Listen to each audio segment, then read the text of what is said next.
राधे राधे, हरे कृष्ण। आप सभी का दिन शुभ हो। आज दिनांक है 3 अक्टूबर और दिन है शुक्रवार और आज है आश्विन महीने के शुक्ल पक्ष की पापांकुशा एकादशी भी। आप सभी को एकादशी की भी बहुत बहुत शुभकामनाएं। आज आप सुनेंगे आश्विन मास महात्म्य में आगे की कथाएं। उससे पहले जान लेते हैं आज के शुभ मुहूर्तों के बारे में। आज 3 अक्टूबर शुक्रवार को ब्रह्म मुहूर्त रहेगा सुबह 4:47 से 5:35 तक। सूर्योदय होगा सुबह 6:23 पर।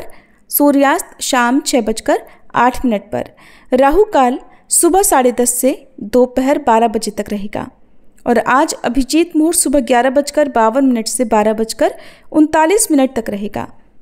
पापांकुशा एकादशी की कथा अलग से सुनाई गई है, आप जरूर सुनिएगा। आज हम सुनेंगे भगवान के कुछ सच्चे और विरले भक्तों की कथा। रसिक मुरारी जी एक बहुत बड़े महाभागवत थे और वो अपने गुरु श्री श्यामानंद महाप्रभु जी की आज्ञा से हमेशा संत सेवा में रत रहा करते। वो कभी किसी संत को कटु वचन नहीं कहते थे, किसी पर कोई दोष नहीं लगाया करते थे, न किसी में कोई दोष देखा करते। एक भक्त ने संत सेवा के लिए रसिक मुरारी जी के गुरुदेव के नाम बहुत सी जमीन कर दी। उस जमीन से बहुत सारा अन्न पैदा होता था और जिससे रोज साधु सेवा हुआ करती। वहां का नवाब बड़े दुष्ट स्वभाव का था। नवाब ने जब इतनी खेती एक संत के पास देखी तो उसने श्यामानंद जी की सारी संपत्ति जब्त कर लेने का आदेश दे दिया। अब खेती कब्जे में ले ली गई और आश्रम में जो कुछ भी कीमती सामान था वो सब भी कब्जे में लेकर संतों को अपमानित किया गया। श्यामानंद जी ने उस जमीन को छुड़वाने का विचार किया क्योंकि उससे बहुत सारे संतों का रोज भंडारा होता था। उन्होंने अपने शिष्य रसिक मुरारी जी को पत्र लिखकर अपने पास बुलाया। उन्होंने रसिक मुरारी जी को उस दुष्ट नवाब के पास जाने और उसे भक्ति का उपदेश करने की आज्ञा दी और सब कुछ वापस लाने को कहा।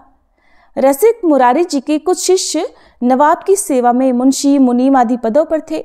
अब उन्हें बड़ा भय हुआ कि नवाब उनके गुरु का भारी अपमान करेगा और हो सकता है कि उनकी जान पर भी बनाए। रसिक मुरारी जी ने कहा कि तुम डरो मत, तुम बिल्कुल चिंता मत करो। नवाब ने रसिक मुरारी जी के लिए पालकी भेजी ताकि मुंशीजन ये समझे कि बड़े सम्मान से बुलाया है, पर सब घबरा रहे थे कि कोई ना कोई तो षड्यंत्र अवश्य ही रचा जा रहा है।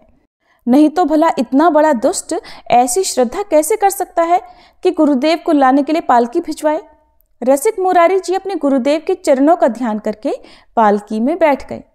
पहले से ऐसी तैयारी की गई थी कि एक हाथी को मदिरा पिलाकर उसे गुस्सा दिलवाया गया था, खूब उसे क्रोध में भर दिया गया था और बाद में पालकी को उसी हाथी के सामने छोड़ दिया गया। अब रसिक मुरारी जी जैसे जैसे नजदीक गए और फिर हाथी पर प्यार से हाथ फेरते हुए कहने लगे, कृष्ण कृष्ण बोलो, कृष्ण कृष्ण बोलो। देखो तुम भगवान के अंश हो। तमोगुण स्वभाव धारण करके तुम हाथी के शरीर में हो। तुम हाथी नहीं हो बल्कि तुम तो भगवत अंश हो और ये क्रोध करना उचित नहीं है। इसलिए तामसिक स्वभाव छोड़ो और कृष्ण बोलो, कृष्ण बोलो। सुनते ही हाथी ने तो घुटने टेक दिए और रसिक मुरारी जी के सामने मस्तक झुका लिया। राजा अपने महल के छज्जे से देखने आया था कि कैसे ये मतवाला हाथी इस गुरु को मारता है, लेकिन जब रसिक मुरारी जी ने उपदेश दिया तो हाथी ने घुटने टेक दिए और उनके चरणों में मस्तक रखकर वह आंसू बहाने लगा।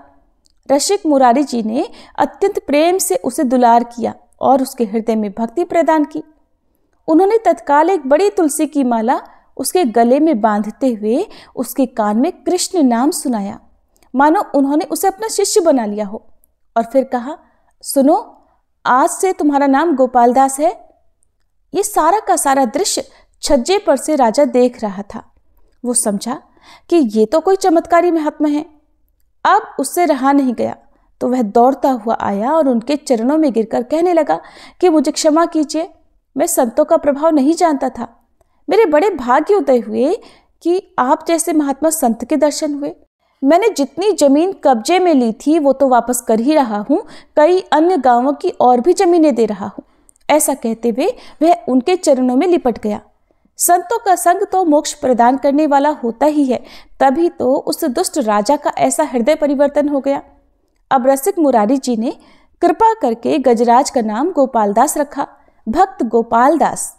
अब वह गजराज जैसे गैयों के पीछे पीछे बछड़े चलते हैं, ऐसे ही रसिक मुरारी जी के पीछे पीछे वह गजराज भक्त गोपाल दास चलने लगा।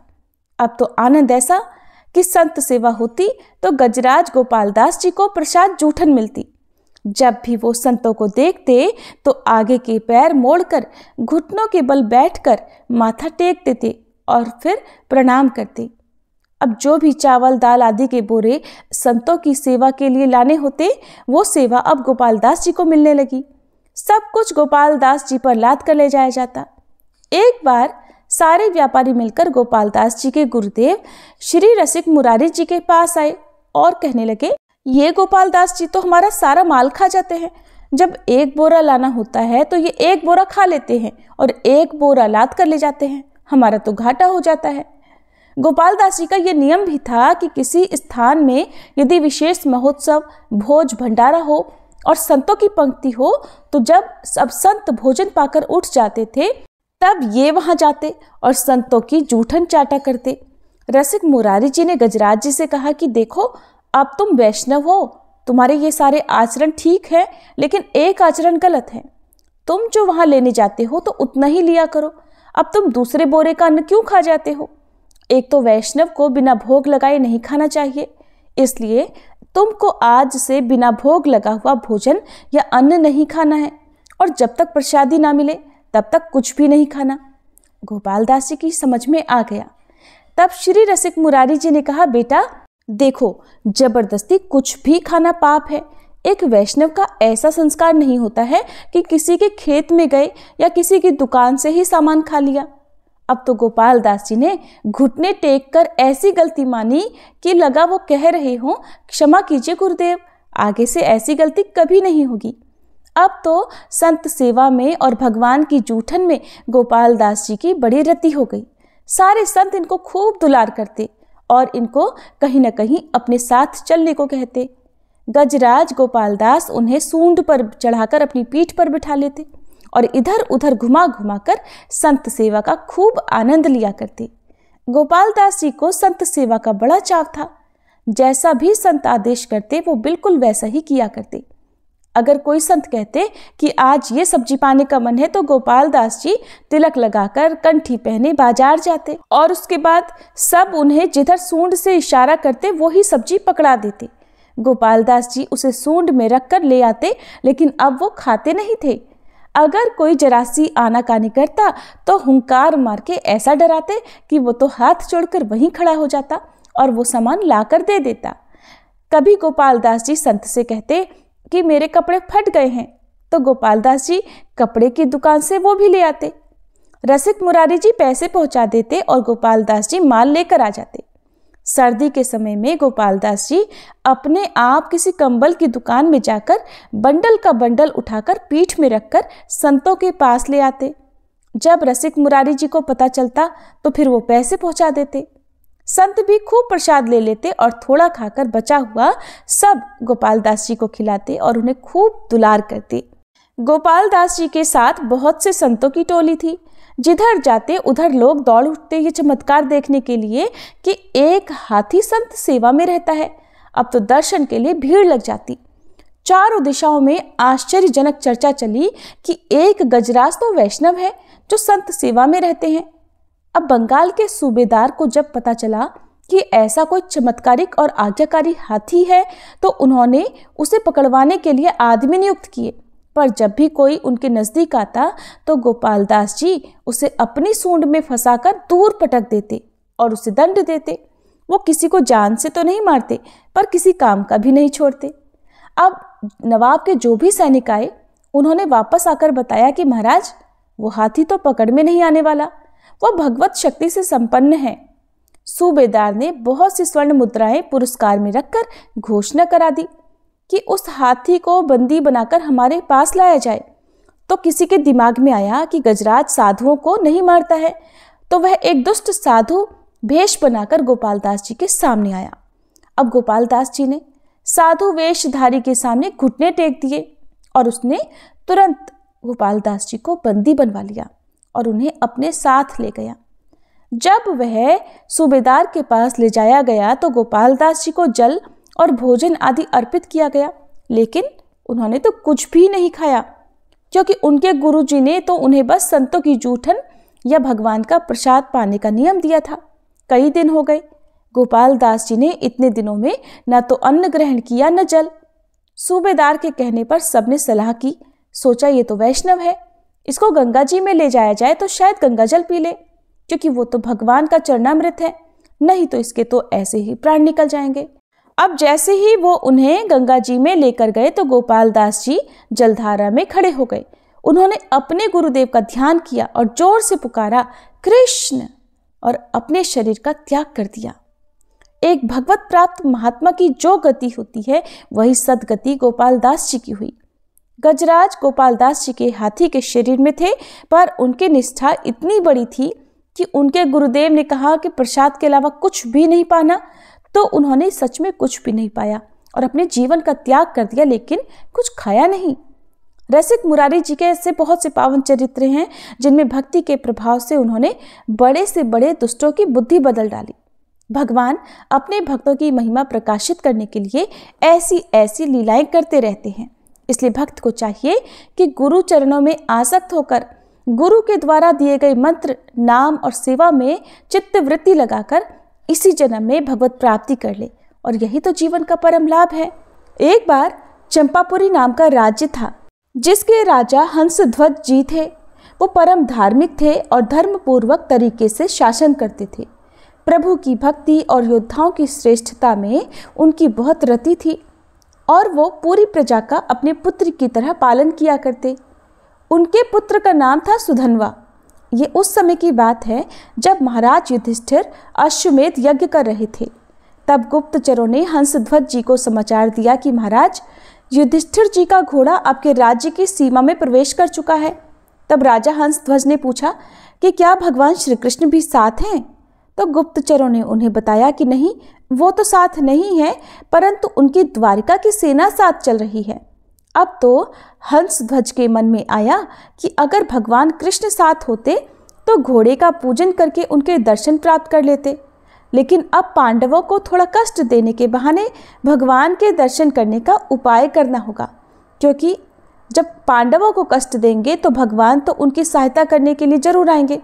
वो जानते थे कि पांडवों की सहायता के लिए भगवान श्री कृष्ण व्याकुल होकर अवश्य ही उपस्थित हो जाएंगे। इसीलिए उन्होंने महाराज युधिष्ठिर के अश्व को पकड़ लाने का आदेश दिया। अश्व के साथ चल रहे थे बड़े बड़े महारथी, जैसे अर्जुन, प्रद्युम्न आदि, जो युद्ध के लिए तत्पर थे। अश्व को पकड़ते ही हंसध्वज ने हर्षपूर्वक युद्ध का जयघोष किया और तुरंत अपनी सेना को उपस्थित होने का आदेश किया। उन्होंने साथ ही ये भी आदेश किया कि अगर किसी ने थोड़ी भी देर की तो उसे खौलते हुए तेल की एक बड़ी कढ़ाई में डाल दिया जाएगा। नगाड़े की ध्वनि पूरी होते होते पूरी सेना नगर के बाहर आ जानी चाहिए। स्वयं गजराज पर चढ़कर हंसध्वज भगवान श्री कृष्ण को मानसिक प्रणाम करके अर्जुन जी से युद्ध करने के लिए आगे बढ़े। राजा की आज्ञा सुनकर सारे सैनिक ठीक समय पर उपस्थित हो गए। राजा के आदेश के अनुसार वहीं पर एक बड़ी कढ़ाई में खौलता हुआ तेल डालकर रखा जाने लगा कि अगर कोई देरी करेगा तो उसी को पकड़कर कढ़ाई में डाल दिया जाएगा। जितने भी वीर योद्धा थे वो तुरंत सारे के सारे उपस्थित हो गए, पर राजा के अपने पुत्र सुधन्वा जी समय पर नहीं आए। सुधन्वा जी भगवान के बहुत बड़े भक्त थे और हर समय नाम जप करते रहते। जैसे ही युद्ध की घोषणा हुई तो वो अस्त्र शस्त्रों से सुसज्जित होकर अपनी माता के पास गए और प्रणाम करते हुए कहने लगे, माँ, आज मेरे जीवन का परम लाभ उपस्थित हुआ है, क्योंकि आज मुझे अर्जुन से युद्ध करना है। आज युद्ध कौशल के द्वारा मैं उनको ऐसा तृप्त और व्याकुल करूँगा कि उनके सारथी भगवान श्री कृष्ण की हमारे ऊपर कृपा दृष्टि पड़े। पर हो सकता है माँ कि मैं युद्ध से वापस ही ना आऊँ, इसलिए आपसे आशीर्वाद मांगता हूँ कि भगवान के साक्षात्कार की अपनी कामना पूर्ण कर सकूं। तब उनकी माता ने उन्हें कामना पूर्ति का आशीर्वाद देते हुए विदा किया।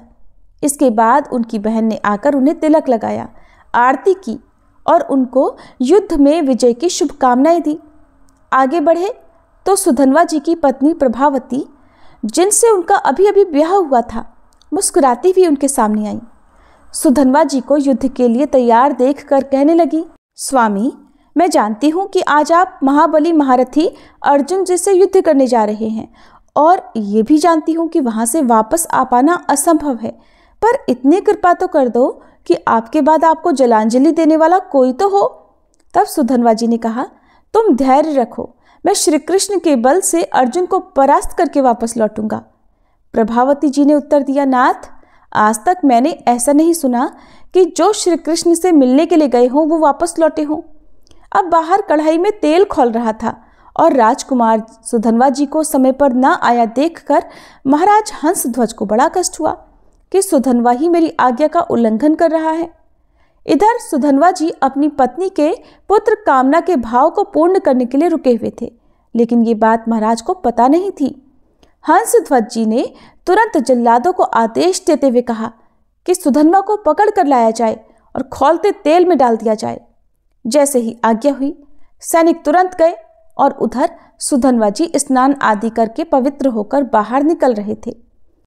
तब सैनिकों ने सुधन्वा जी से कहा कि महाराज का आदेश है कि आपको बंदी बनाकर ले जाया जाए और खौलते तेल में डाल दिया जाए, क्योंकि आपने विलंब किया है। तो उन्होंने उत्तर दिया कि पहले हमें महाराज के सामने पहुंचने दिया जाए। पिता के सामने जाकर सुधन्वा जी ने उन्हें प्रणाम किया, लेकिन महाराज ने अपनी बात दोहराते हुए कहा कि हमारी आज्ञा के उल्लंघन का जो निर्णय है वही व्यवहार इनके साथ भी किया जाए। महाराज हंसध्वज के शंख और लिखित नाम के 2 आचार्य थे, जो सुधन्वा जी के नाम जप और भक्ति से बहुत जलते थे। जब उनको अब अवसर मिला तो राजा के पूछने पर उन्होंने सुधन्वा जी को आज्ञा के अनुसार खौलते तेल में डालकर मृत्यु दंड देने को कहा। साथ ही साथ चेतावनी दी कि महाराज, पुत्र मोह में आकर अगर उन्होंने उनकी बात नहीं मानी तो वो उनका त्याग कर देंगे। मंत्रियों ने राजा को समझाने का प्रयास किया, पर राज पुरोहित के विरुद्ध हंसध्वज जी नहीं जा सकते थे। सुधन्वा जी अर्जुन को व्याकुल कर कृष्ण दर्शन की अपनी कामना अपूर्ण होती देखकर व्याकुल होने लगे। जैसे ही उन्हें कढ़ाई में डाला जाने लगा तो वो भगवान को पुकार कर कहने लगे, हे गोविंद, मुझे मरने का दुख नहीं, क्योंकि आज मैं मरने के लिए ही तो निकला था, पर मरने से पहले मैं तो आपके दर्शन पाना चाहता था। और अर्जुन के पक्ष से आप मेरी ओर कैसे देखते हैं कि मैं ये देखना चाहता था। अगर अर्जुन के बाणों से भेदा जाता और आप सामने होते तो मुझे आनंद मिलता, पर यह क्या, कायरों की तरह कढ़ाई में मृत्यु को प्राप्त हो जाऊंगा। हे प्रभु, मुझ पर कृपा करें और मेरी कामना पूर्ण करें। युद्ध स्थल में अर्जुन को व्याकुल करते हुए अपने बाणों से आपकी पूजा करते हुए मरने में ही मुझे संतोष मिलेगा। तब सुधन्वा जी श्री कृष्ण नाम का उच्चारण करने लगे और उन्हें खौलते तेल की कढ़ाई में डाल दिया गया। लेकिन काफी देर खौलते तेल में रहने के बाद भी सुधन्वा जी का तो एक रोम तक नहीं जला, उन्हें कुछ नहीं हुआ। सबको बड़ा आश्चर्य हुआ, क्योंकि सबके सामने तेल खौल रहा था। पर नाम का ऐसा चमत्कार था कि सुधन्वा जी प्रसन्न मुद्रा में श्री कृष्ण जपते बैठे रहे। अब राज पुरोहित विचार करने लगे कि आग तो जल रही है, पर सुधन्वा जी को कुछ नहीं हो रहा। तो उन्होंने एक नारियल को कढ़ाई में डलवाया तो खौलते तेल से वह फटकर नारियल शंख और लिखित के सिर में आ लगा। तेल की गिरी हुई बूंदों से उनके मुख पर फफोले पड़ गए। इससे तो निश्चित हुआ कि सुधन्वा जी श्री कृष्ण नाम के बल से जीवित हैं और आग इसीलिए उन्हें नहीं जला सकी। अब वे दोनों पुरोहित जो सुधन्वा जी से जलते थे, शंख और लिखित सोचने लगे कि हम अपने शास्त्र ज्ञान के गर्व में भगवान की भक्ति का तिरस्कार करते थे, आज सुधन्वा जी के नाम जप का प्रभाव देख ही लिया। इतने में ही सुधन्वा जी को बाहर निकाल लिया गया। तभी दोनों पुरोहित एक भक्त का विरोध करने के लिए स्वयं को धिक्कारते हुए उसी कढ़ाई में कूद गए। सुधन्वा जी श्री कृष्ण नाम जपते रहे और तुरंत कढ़ाई में सब शीतल हो गया। वे दोनों आचार्य पुरोहित सुधन्वा जी के चरणों में गिर पड़े और उन्हें छाती से लगाकर कहने लगे, प्रिय राजकुमार, आज तुम्हारे स्पर्श से हम पावन हो गए। तुम्हारी कृपा से आज ये समझ में आया कि भगवान के नाम में जो शक्ति है वो किसी भी दूसरे साधन में नहीं, तुम ही हमारा उद्धार करोगे। जाओ, युद्ध करो और अपनी कामना की पूर्ति करो। अब तो राजा ने घोषणा कर दी कि आज उनके स्थान पर सुधन्वा सेनापति का पद संभालेंगे। सुधनवा जी कब प्रत्यंचा चढ़ाते और कब बाण छोड़ते बड़े बड़े सैनिक देख ही नहीं पा रहे थे। जब अर्जुन जी ने सुधनवा जी को बड़े बड़े महारथियों को मूर्छित करते देखा तो उन्होंने स्वयं अपने गांडीव धनुष की प्रत्यंचा खींची और सामने आकर खड़े हो गए। अर्जुन ने सुधनवा जी को युद्ध के लिए ललकारा तो सुधनवा जी ने निर्भयता पूर्वक हंसकर कहा, हे पार्थ, आपने बहुत सी लड़ाइयां लड़ी हैं और विजय भी आपको मिली है, पर तब आपके सारथी श्री कृष्ण थे। यद्यपि आप महावीर हैं, पर इस समय आप मेरे सामने नहीं टिक सकते क्योंकि आपका सारथी जो यहाँ नहीं है। अगर मुझ पर विजय प्राप्त करना चाहते हो तो पहले अपने सारथी को तो याद करो, नहीं तो आपके गांडीव की सामर्थ्य नहीं कि मुझे परास्त कर सके। अब एक बालक के मुख से ऐसी चुनौती सुनकर अर्जुन ने क्रोधित होकर उन पर बाणों की भीषण वर्षा कर दी। सुधनवा जी ने उनके हर बाण को काट दिया और अर्जुन की ध्वजा, प्रत्यंचा और गांडीव तक पर प्रहार किया। साथ ही साथ उन्होंने अर्जुन के सारथी को भी घायल कर दिया। अब बिना ध्वज का रथ और बिना प्रत्यंचा का धनुष देख अर्जुन आश्चर्य में पड़ गए और भगवान कृष्ण को याद करने लगे। यही तो सुधनवा चाहते थे। सुधनवा जी ने उपहास करते हुए कहा, आप मुझे बालक कह रहे थे, पर मैं चाहूं तो आपको बाणों से घायल करके ऐसी दशा में पहुंचा दूं जो आप जैसे वीर पुरुषों को शोभा नहीं देती। अब भी अवसर है, आप अपने सारथी को याद कीजिए और यहाँ बुला लीजिए। जैसे ही अर्जुन ने स्मरण किया, भगवान श्री कृष्ण वहां पहुंच गए। भला अर्जुन उन्हें याद करे और कृष्ण वहां ना पहुंचे, ऐसा तो संभव ही नहीं था। तब उन्होंने मूर्छित सारथी को हटाकर अर्जुन के रथ को संभाल लिया। सुधनवा जी की कामना पूर्ण हुई, उनकी आशा पूर्ण हुई। उन्होंने अपने रथ से उतरकर भगवान के सामने प्रणाम मुद्रा में होकर अपने आराध्य देव का दर्शन किया और फिर दोबारा रोष में आकर अर्जुन को पुकारते हुए कहने लगे, हे पार्थ, अब संकोच मत करना, अब तुम्हारी विजय होगी। मुझे हराने के लिए तुम्हें पुरुषार्थ दिखाना ही होगा। अर्जुन ने कहा, वीर, आज मैं तुम्हारे मस्तक को 3 बाणों से गिराऊंगा। अगर मैं भगवान कृष्ण के सामने तुम्हारे सिर को ना गिरा सकूं तो मेरे जितने पूर्वज हैं सब पुण्यहीन होकर नरक में गिर जाएं। सुधनवा जी ने कहा, पार्थ, मैं भी श्री कृष्ण के सामने प्रतिज्ञा करता हूं कि आपके 3 बाणों को बीच में ही काट कर गिरा दूंगा, और अगर ऐसा ना हो तो मुझे घोर दुर्गति प्राप्त हो। इसके बाद सुधनवा जी ने 10 बाणों से अर्जुन और 100 बाणों से भगवान कृष्ण की एक साथ पूजा की। साथ ही उन्होंने एक बाण से रथ को 100 कदम दूर गिरा दिया। श्री कृष्ण बोले, धन्य है अर्जुन, देखो सुधनवा कितना महाबली है। समस्त ब्रह्मांड का भार लिए मैं बैठा हूं, फिर भी तुम्हारे सहित मुझे 100 हाथ दूर फेंक दिया।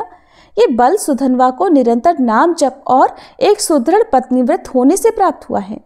अब अर्जुन ने दिव्यास्त्र का संधान किया और बाण पे काल को विराजमान किया। तब श्री कृष्ण ने कहा, मैंने गोवर्धन पर्वत उठाकर जो गोपियों की रक्षा की थी, उससे प्राप्त पुण्य मैं इस अस्त्र पे विराजमान करता हूं। और फिर अर्जुन ने सुधनवा जी से कहा, बचो, ये काल का बाण है। सुधनवा जी ने उत्तर दिया, मेरे पास कृष्ण नाम का बाण है जो काल का भी महाकाल है। अब एक तरफ भगवान और दूसरी तरफ भगवान का नाम। सुधनवा जी ने जोर से उच्चारण किया, जय श्री कृष्ण, और उस बाण के देखते ही देखते टुकड़े टुकड़े कर दिए। भगवान ने अर्जुन से तुरंत दूसरा बाण निकालने को कहा। उस पर अपनी बहुत सी शक्तियों का संधान किया। भगवान दिखाना चाह रहे थे कि उनके नाम के आगे उनकी अपनी शक्तियां, सुकृत और पुण्य भी काम नहीं करते, इसीलिए भगवान अपने नाम के अधीन हो जाते हैं।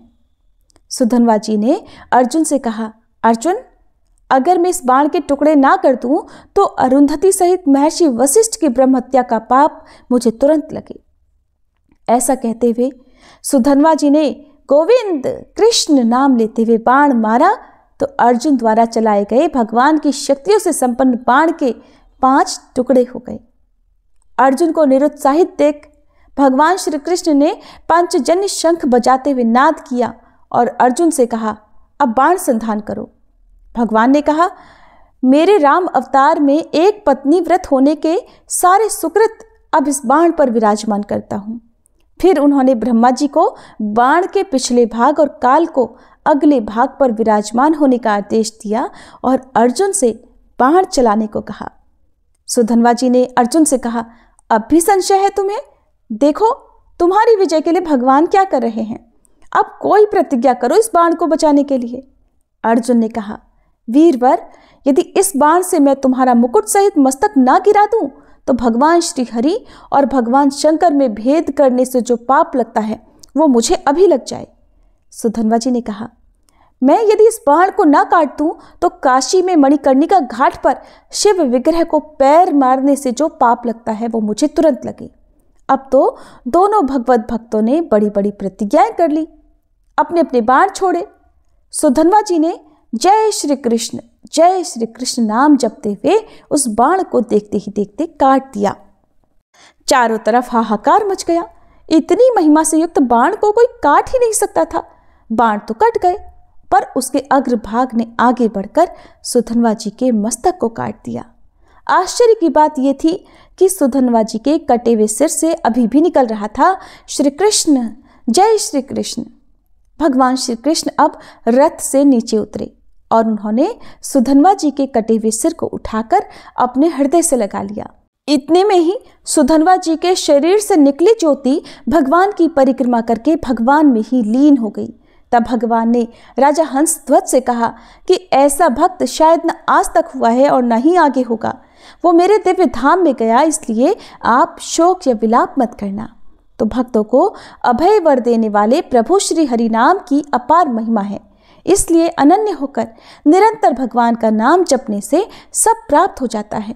जैसे भी बने, भाव से कुभाव से, श्रद्धा हो या न हो, तब भी भगवान का नाम जब आपको प्रिय लगे तो आपको उस नाम का जप और कीर्तन करना ही चाहिए। ये थी आज की कथा। सभी मिलकर प्रेम से बोलिए श्री कृष्ण भगवान की जय। कृष्णदास जी श्रीनाथ जी की समस्त सेवा विधान के अधिकारी पद पर थे। तब श्रीनाथ जी गिरिराज गोवर्धन जी में विराजमान थे। श्रीनाथ जी वहीं प्रकट हुए थे। कृष्णदास जी ठाकुर जी के लिए तरह तरह की सेवा सामग्री खरीदने के लिए अपने सेवकों के साथ आगरा जाया करते थे। एक दिन जब वो आगरा गए तो सैकड़ों लोग घेरा करके खड़े थे और किसी को देख रहे थे। उन्होंने देखा कि एक वेश्या गायन और नृत्य करके लोगों को रिझाकर उनसे पैसे ले रही थी। कृष्णदास जी वृद्ध थे और वो भगवान के नित्य सखा थे। वे बहुत उच्च कोटि के महापुरुष थे। उन्होंने वेश्या के हाव भाव को परखा और ठाकुर जी की सेवा के पैसों में से 10-10 रुपए निकालकर कई बार वेश्या को दिए। वेश्या ने सोचा, ये संत तो बड़े रिझवार हैं। कृष्णदास जी ने कहा कि मैं तुम्हें 1000 मुद्राएं दूंगा, तुम मेरी पूरी मंडली के साथ चलो। तब कृष्णदास जी ने वेश्या से कहा कि तुम जितनी संपत्ति कहोगी उतनी तुम्हें दे देंगे, बस तुम सिर्फ हमारे साथ चलो, तुम्हें केवल मेरे बादशाह के सामने नाचना है। वेश्या ने कहा, मेरा तो जीवन कृतार्थ हो गया। पूरे ब्रज क्षेत्र में ये बात फैल गई कि कृष्णदास जी आगरा से एक वेश्या लाए हैं। चर्चा होने लगी कि माया से उनकी बुद्धि बुढ़ापे के कारण बदल रही है, लेकिन संतों के उद्देश्य को तो कोई विरला ही समझ पाता है। संत महाराज जी समझते थे कि ये वेश्या इतना अद्भुत नृत्य और गायन करती है, मेरे ठाकुर जी को निश्चित ही पसंद आएगा। यही सोचकर वे वेश्या को अपने साथ लेकर आए थे। कृष्णदास जी ने अब उस वेश्या के लिए अपनी कुटिया के बगल में एक झोपड़ी बनवाई।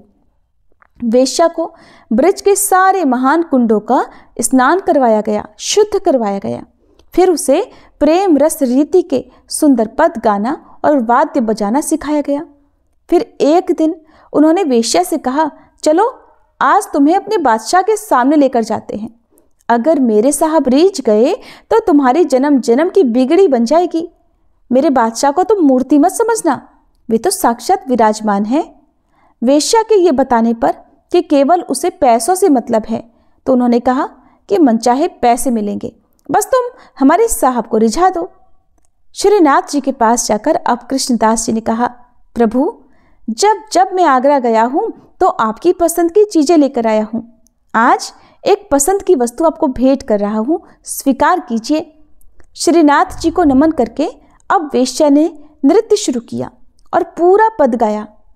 पद गाकर जैसे ही प्रणाम करके उसने सिर उठाया तो देखा वंशी लिए विशाल नेत्रों वाले ठाकुर जी उसके सामने खड़े थे। श्रीनाथ जी की एक मुस्कान पर वेश्या के प्राण निकल गए और वो परम पद को प्राप्त हो गई। दूसरी कहानी है एक वेश्या की, जिसने जीवन भर अपना शरीर बेचकर ढेर सारा धन वैभव एकत्रित किया। उसका गांव के बाहर एक सुंदर महल था जिसमें बहुत सुंदर पुष्पों की वाटिका थी। एक बार एक संत अपनी मंडली के साथ उसके गांव में पहुंचे। उन्होंने गांव के लोगों से पूछा, कोई पवित्र स्थान हो तो बताओ जहां हम रात में आरती पूजा करके भोग लगा सकें और अपने ठाकुर जी को विश्राम करा सकें। तो कुछ लोगों ने, जो उद्दंड थे, उन्होंने कहा, महाराज जी, वो जो बगीचा देख रहे हो ना, वो ही परम पवित्र है। वेश्या अपने मित्रों के साथ उस बगीचे में हास विलास किया करती थी। अब संतों का चित्त तो सरल और संशय रहित होता है, तो उन्होंने उन उद्दंड लोगों की बातों पर विश्वास कर लिया और उस वाटिका में चले गए। संत ने बगीचे में जल छिड़का, वहां की साफ सफाई की और ठाकुर जी को विराजमान किया। भोग लगाने के लिए थोड़ी देर के बाद जब संध्या आरती हुई तो शंख और घंटे बजाए गए। वेश्या ने शंख घंटा सुनकर दृष्टि डाली तो देखा कि एक से एक परमहंस महात्मा उसके बगीचे में पधारे हुए थे। उसने सोचा, मुझ अभागिनी के तो भाग्य खुल गए, ये भगवत प्रेमी महात्मा कहाँ से आ गए? अभी तक तो मैं कौवे जैसे लोगों का संग कर रही थी, मेरे बगीचे में ये हंस कहाँ से आ गए? भगवान के प्रसन्न हुए बिना तो ऐसे महापुरुषों का दर्शन प्राप्त ही नहीं हो सकता, और आज तो निश्चित ही मेरे ऊपर भगवान की कृपा हुई है। वेश्या ने स्वर्ण चांदी की कुछ मुद्राएं, फल, मेवा आदि एक थाली में रखे और संतों के पास जाकर कहा, महाराज स्वीकार कीजिए। संतों ने पूछा, तुम कौन हो? वेश्या ने कहा, यह इस दासी का ही बगीचा है। तब संतों ने उससे पूछा कि तुम करती क्या हो? तो उसने बताया कि मैं वेश्यावृत्ति से अपना जीवन निर्वाह करती हूं। संतों ने सुना तो कहा, कोई बात नहीं, सब भगवान की ही तो संतानें हैं, पर शास्त्र मर्यादा के अनुसार हम लोग तुम्हारी ये भोग सामग्री नहीं पा सकते। वेश्या ने पूछा, महाराज जी, तो क्या मेरे उद्धार के लिए कोई रास्ता नहीं है? संतों ने कहा, रास्ता जरूर है।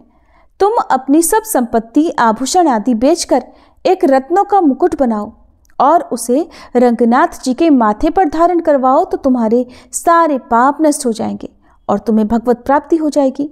और हाँ, आज से तुम वेश्यावृत्ति कभी मत करना। तब वेश्या ने कहा, मैं वचन देती हूँ, अब कभी इस शरीर को अपवित्र नहीं करूंगी। लेकिन प्रभु, मैं तो एक प्रसिद्ध वेश्या हूँ, क्या मुझे मंदिर में जाने दिया जाएगा? क्योंकि सभी तो मुझे जानते हैं। तो उन्होंने कहा, जब हम आदेश करेंगे तो तुम्हें मंदिर में जाने दिया जाएगा। बस तुम मुकुट अपने हाथ से समर्पित करना और प्रभु तुम्हें स्वीकार करेंगे। हर कोई आश्चर्यचकित था। कोई समझ नहीं पा रहा था कि गलत आचरण करने वाली अपने हाथों से कैसे भगवान को स्पर्श कर सकेगी, कैसे भगवान के मस्तक पर मुकुट धारण करवाएगी। वेश्या ने अपने सारे आभूषण, अपना सारा धन वैभव बेचकर एक रत्न जड़ित मुकुट तैयार किया। वेश्या मुकुट पहनाने के लिए आगे बढ़ी, लेकिन फिर बीच में ही रुक गई और संतों से कहने लगी, संत महाराज जी, मेरे पाप मेरा पीछा नहीं छोड़ रहे हैं। मैं मासिक धर्म से पीड़ित हो गई हूँ और ऐसी अवस्था में तो मंदिर के अंदर जाना संभव ही नहीं है। रजस्वला स्त्री को भगवान के श्री विग्रह को स्पर्श करना निषेध है, क्योंकि उस समय वो अपवित्र स्थिति में होती है। लेकिन संतों ने उन्हें फिर भी जाने की आज्ञा दी। सबने उनको रोका और कहा, आप आचार्य हैं, आप ऐसा कैसे बोल रहे हैं? तो उन्होंने जवाब दिया, अगर रंगनाथ जी स्वीकार कर रहे हैं तो तुम्हें रोकने की जरूरत नहीं है, और रंगनाथ जी स्वीकार कर रहे हैं इसका प्रमाण होगा कि रंगनाथ जी सिर झुका देंगे जैसे ही वेश्या उन्हें मुकुट पहनाएगी। तो जैसे ही वेश्या उन्हें मुकुट पहनाने गई, आश्चर्य हुआ, चमत्कार हुआ कि रंगनाथ जी के श्री विग्रह का सिर झुक गया और उसको वहीं परम पद की प्राप्ति हो गई। कर्तुम अकर्तुम अन्यथा कर्तुम, आचार्य, गुरुदेव और इष्ट देव सर्व समर्थ होते हैं। आपकी एक एक सेवा भगवत प्राप्ति में समर्थ है, यदि आप विश्वास कर लें। जो वेश्या संसार के भोगों में लिप्त थी, उसने बस एक महात्मा की बात मान ली तो उसे भगवत प्राप्ति हो गई। प्रताप राय जी एक बहुत बड़े भक्त थे। उनका कुल परंपरा से कर्ज देने का व्यापार था, यानी वो दूसरे लोगों को कर्ज दिया करते थे। लोग उनके यहाँ पर स्वर्ण आभूषण आदि रखकर पैसे ले जाया करते और बाद में ब्याज सहित मूलधन देकर अपने आभूषण वापस ले जाते। प्रताप राय जी निरंतर नाम जप और भगवत आराधना में मगन रहते। धर्म और ईमानदारी से व्यापार करने से उन्हें बहुत धन और संपत्ति प्राप्त हुई। वो उससे संतों की सेवा और भंडारे आदि आयोजित करते थे। उनका बढ़ता यश देखकर लोग उनसे ईर्ष्या करने लगे और मिलकर उनके विरुद्ध योजना बनाने लगे। भगवान ही लोगों के हृदय में जलन उत्पन्न करके अपने भक्त की परीक्षा लेते हैं। वहां के काजी और 3 और लोगों ने मिलकर प्रताप राय जी को नष्ट करने का, उनके व्यापार में उन्हें नुकसान पहुंचाने का निश्चय किया। अगले दिन उनमें से एक व्यक्ति उनके यहाँ कर्ज लेने गया। उसने पत्थरों से भरी एक झोली देकर कहा कि उसे उसकी बेटी की शादी के लिए 10,000 मुद्राएं चाहिए। प्रताप राय जी ने जब कुछ गिरवी रखने के बारे में पूछा तो उसने वही झोली दिखाते हुए इशारा किया कि इसमें स्वर्ण आभूषण है। प्रताप राय जी उस पर विश्वास करते हुए बोले, सामने पड़े हुए बक्से में ये झोली रख दो और धन ले जाओ और ब्याज सहित वापस करके वहीं से झोली ले जाना। थोड़ी देर के बाद 2 और लोग आए और ऐसे ही कंकड़ों से भरी झोली के बदले प्रताप राय जी से स्वर्ण मुद्राएं लेकर चले गए। 5 दिन बाद तीनों एक एक करके वापस आए और ब्याज सहित धन लौटाने लगे। प्रताप राय जी ने धन लेकर उन्हें वहीं बक्से से अपनी अपनी झोली ले जाने को कहा। झोली में तो कंकड़ पत्थर ही भरे हुए थे।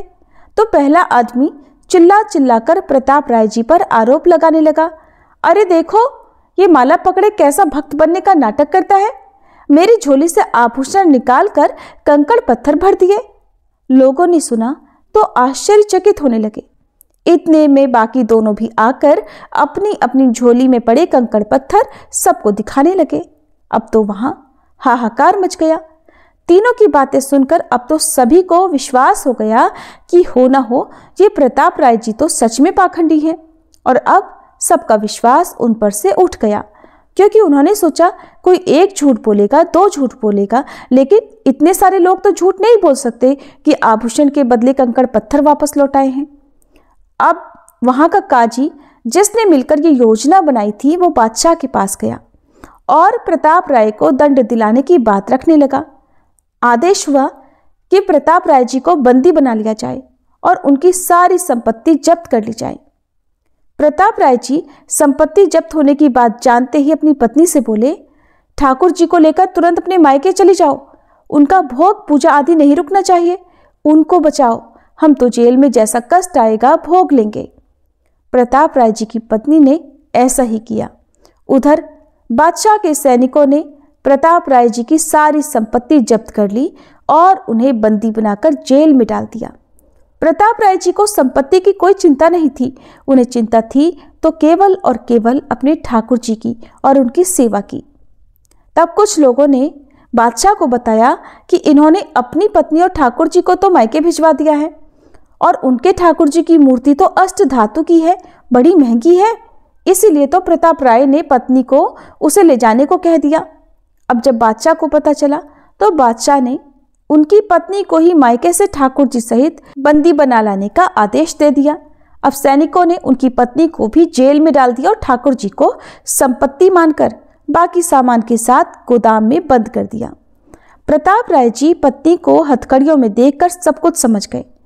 वह एकांत भाव होकर भगवान से प्रार्थना करने लगे, प्रभु, आज तक आपसे कुछ नहीं मांगा, न ही कभी कोई शिकायत की, पर आज आपको गोदाम में बंद कर दिया गया है, जहां पर हम आपको न तो भोग लगा सकते हैं और न आपकी कोई सेवा ही कर सकते हैं। हम आपको अपने प्राणों से भी अधिक प्यार करते हैं और आपको हो रहा ये कष्ट हमें सहन नहीं हो पा रहा। कुछ उपाय कीजिए प्रभु, जिससे आपको भोग लगाना ना रुके, नहीं तो मैं जीवित नहीं रह पाऊंगा। अगर आपके भोग की व्यवस्था यहीं हो जाए तो चाहे आप हमें आजीवन जेल में रखिए, हमें कोई परवाह नहीं। भगवान प्रताप राय जी का ये भाव देखकर बहुत प्रसन्न हुए कि इस स्थिति में भी से मेरी चिंता है। पत्नी सहित बंदी बना लिए गए, इतना अपमान हुआ, सारी संपत्ति जब्त हो गई, फिर भी मेरे भोग की ही चिंता है। तत्काल भगवान ने उनका समर्पण देखते हुए अपना साक्षात्कार उन्हें कराया। प्रभु ने उन्हें जेल में ही दर्शन दिए।